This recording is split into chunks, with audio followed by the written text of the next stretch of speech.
What's up, and welcome back to another episode of Keeping Up with the Commanders. I'm your host, Mason Kennahan. I'm coming to you after night number 2 of the 2025 NFL Draft, where the Washington Commanders made one selection today in the second round. It was the 61st overall pick, and they selected Ole Miss cornerback Trey Amos. It was a much-needed need for the Washington Commanders as they address kind of hole that they had at the outside corner position heading into this draft. But for Washington, Adam Peters, it was kind of a quiet night. They made the selection for Trey Amos at number 61. And then Adam Peters hosted a press conference immediately after that, pretty much telling the media that, hey, we're not going to trade back into the third round of this class, of this draft. So it makes sense because, of course, the lack of draft capital Washington has, only having 1-4, 1-6, and 1-7 left in this draft class, that it would be difficult for them to move back into the third round because they don't have the capital for that. But Washington goes ahead and makes a selection at number 61.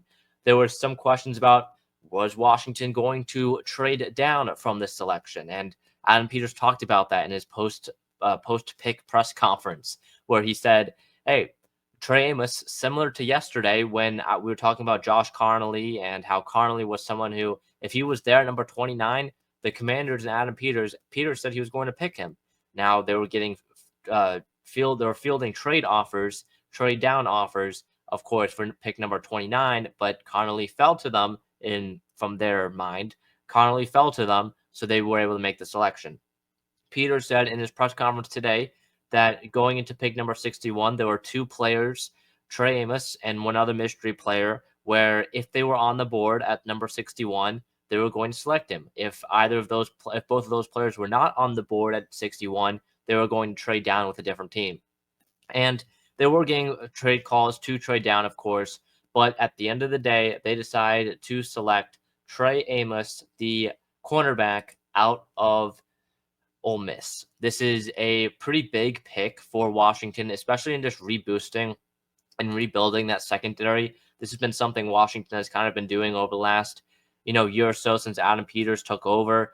Of course, he inherited one of the worst cornerback rooms in the league, with including names like Benjamin St-Juste, and pretty much just a gaping hole in 2024 at the cornerback position. But from that, Washington, they selected Mike Sanderstill, and Sanderstill became kind of an outside corner for them throughout the season. They traded for Marshawn Lattimore at the trade deadline, a big-time acquisition there, spent a lot of draft capital for him, and now you're using your second-round pick on Trey Amos. So now you've brought in three new guys, plus the more recent signings of Jonathan Jones and some of these other ones re-signing Noah Benogany as well. You now have these guys and kind of a rebuilt room over the last year, just a little bit over a year now, that you can kind of build upon. This is now turned into one of the better cornerback rooms in the league, in my opinion. A lot of room with a lot of potential. If Marshawn Lattimore can get back to his Pro Bowl, All-Pro play, that'd be huge for Washington. Plus, now you have Mike Sanderstill, who can maybe move back inside with this addition of Trey Amos on the outside. Let's dive into Trey Amos's breakdown of who Trey Amos is, what does he bring for Washington. Let's take a look at his PFF draft profile here. You can see the 85.6 coverage grade last season, 81.0 run defense grade. He's a good run stopper for the Rebels last season. 13 forced incompletions, 11 coverage stops. This guy was very good last year. He had 2 pick sixes, 3 interceptions, a pass rating allowed of 54.5. Again, he mainly played corner. It was mainly on the outside corner position as well. Trey Amos, listed at 6'1", 190 pounds. He's just over 23, or just turned 23 years old. So Amos is someone who I think can play in a variety of schemes, man, zone. He can do a little bit of both. And Adam Peters mentioned that in his post-pick press conference.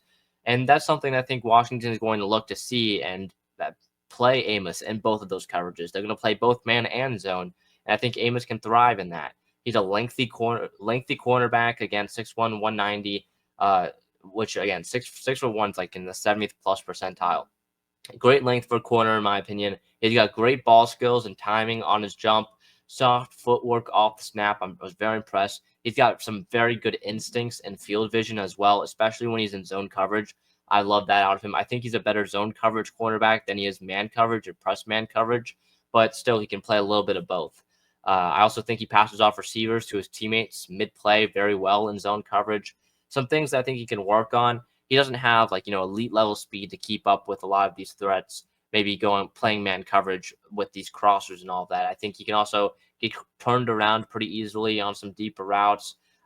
He was pushed around a little bit by some bigger receivers. I felt like he can add on a little bit of strength to his frame. Overall, though, I think this was a great pick for the Washington Commanders, and it adds another body to the cornerback room. I thought cornerback was one of my biggest needs for this team. I know a lot of people said, oh, you can keep Mikey Sanders on the outside. You brought back Noah Benogany. You now have Jonathan Jones in that rotation as well to play on the inside. But now with this selection, you've got so much flexibility out there. You can have Trey Amos on the outside. If he has a good training camp, has a good preseason, you enter week one with your outside corners being Marshawn Lattimore, Trey Amos, and on the inside, Mike Sanders still, Noah Benogany. You can also kind of move Jonathan Jones wherever you want him to be as well. If I had to make a prediction on kind of how things will work out, I think Lattimore, Amos, and Sanders still will kind of be those three outside corners, and then Jones and Igbenogany will kind of swap out on the interior in the slot. But it'll be really interesting to see kind of where Adam Peters and especially Dan Quinn and Joe Witt, what they want to do with Amos. I also think Amos is a very good run stopper as well, which again, you don't really see that in a lot of, you could say maybe these lengthy cornerbacks, really some big time effort against the run on the outside, which Amos brings that, and I love to see that. So Trey Amos would be someone that, I mean, I'm very happy with. I think at the time, we kind of had that edge rusher run that happened in the second round, took off some pretty big names like Nick Skelton, Femi Oladipo, Landon Jackson. I believe all three of those guys were taken before Washington's selection, plus some of these other edge rushers as well, like Donovan Ezeraku going to Dallas. There was a lot of edge rushers that were taken before this pick. And so Washington being able to land a guy like Trey Amos, I did not expect Amos to be on the board at this time here at 61. But hey, I'm happy with it. I'm happy with it because, again, Amos is someone that I think can be an impact player from day one for the Washington Commanders.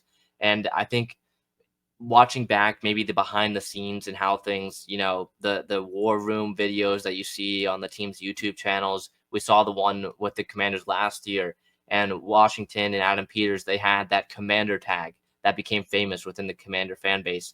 I would not be surprised if Trey Amos has that Commander tag when we end up getting the behind the scenes video of how the draft kind of went down. So I would be very interested in seeing the behind the scenes of how this happened. And I know maybe some people wanted to see a potential trade down. I think Adam Peters also knows that, hey, if I'm going to trade down and actually get some valuable picks, number 61 is going to be my only point where I could actually trade down and still get some valuable draft capital, which ultimately he ends up making a selection. So Washington now has 3 draft picks remaining, all 3 of them being on day 3 tomorrow.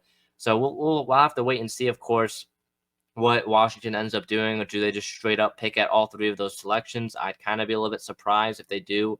Maybe they end up trading down from 128 or wherever their 4th round pick is, but maybe they use some future draft capital to get back in and get back into this class. So we'll have to wait and see. But overall, I mean, I love this from Adam Peters and the Washington Commanders. I love this pick a lot. Is someone who, when they were on the clock at number 61, I was on a call with some friends, and I was like, hey, if I'm Adam Peters right now, I'm picking Trey Amos. And they end up selecting Trey Amos. So I was pretty happy about that as well, getting that right. So, but yeah, that's pretty much it. We go into tomorrow now for the Washington Commanders. I think edge rusher or a pass rusher is probably the biggest need for Washington, and what they want to do here in continuing to build this team. I mean, you look at like some of the best available probably at edge rusher. A lot of the edges went today. I mean, I'm recording this like in the final stages of the 3rd round, so Josiah Stewart is still on the board, who I think Washington could be a team that loves. Now, again, by the time this comes out, he could be picked or whatever, but some other guys later on, Kyman Rucker out of North Carolina, RJ Oben out of Notre Dame could be someone who Washington wants to have an eye on. Antoine Powell-Ryland as well out of Virginia Tech is going to be a day 3 guy.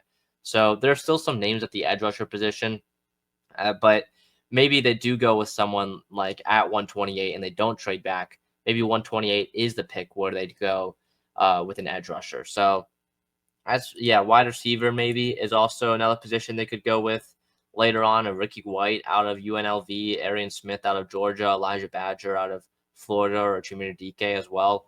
So there's still some names at these positions. Again, maybe not the quality that there once was, but again, we're heading into day 3 of the draft. So that'll pretty much do it, though, for tonight's episode. It was a pretty quick one, but I wanted to say something on Trey Amos. So that'll pretty much do it for tonight's episode of Keeping Up with the Commanders. See you guys tomorrow for a full breakdown of day 3 and the draft classes overall for the Washington Commanders. So that'll do it for today's episode of Keeping Up with the Commanders.